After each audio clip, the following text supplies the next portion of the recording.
Can we really trust a New York Times report claiming al-Qaeda had nothing to do with the attack on our consulate in Benghazi? Keep in mind, the Times cites anonymous sources. Our next guest has actually talked to some of the men who were on the ground that night. Congressman Lynn Westmoreland is a Republican from Georgia and a member of the House Intelligence Committee, joins us from the beautiful city of Atlanta, Georgia. Good morning to you, Congressman.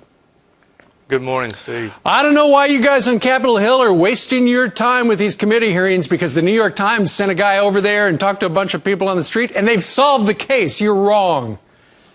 Well, you know, we can't really give a lot of credibility to that report. We've been talking to Americans that were actually on the ground over there and, you know, participated in defending against these attacks. And he actually went over there and, you know, talked to the Libyans that had great knowledge of this and we think could have even participated in it. Sure. And what's in it for the Libyans that they talked to tell the truth? Well, they're not. You know, it's almost like a mother asking a child, "Did you do this, Johnny?"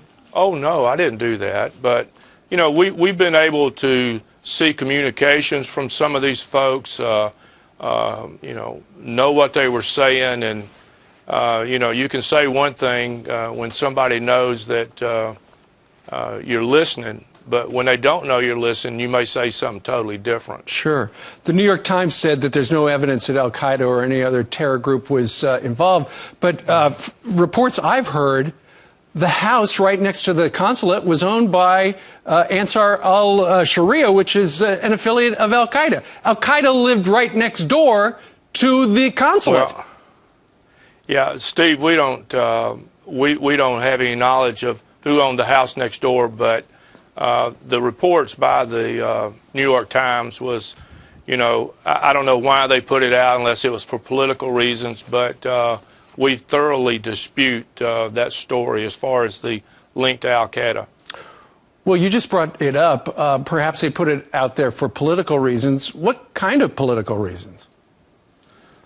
Well, you know, I think this thing is eventually going to fall back on the State Department when all the truth gets out there. And, of course, Secretary Clinton was in charge at the time. And, you know, there's just now a lot of rumors going and pushing and about her running for president in 2016. So, you know, I think they're already laying the groundwork. You know, we are not quite as used to this kind of political machine as the president and the Clintons have. And so I think they're just laying the groundwork, try to absolve her from the lack of security that was sent over there, the number of requests for security that was turned down.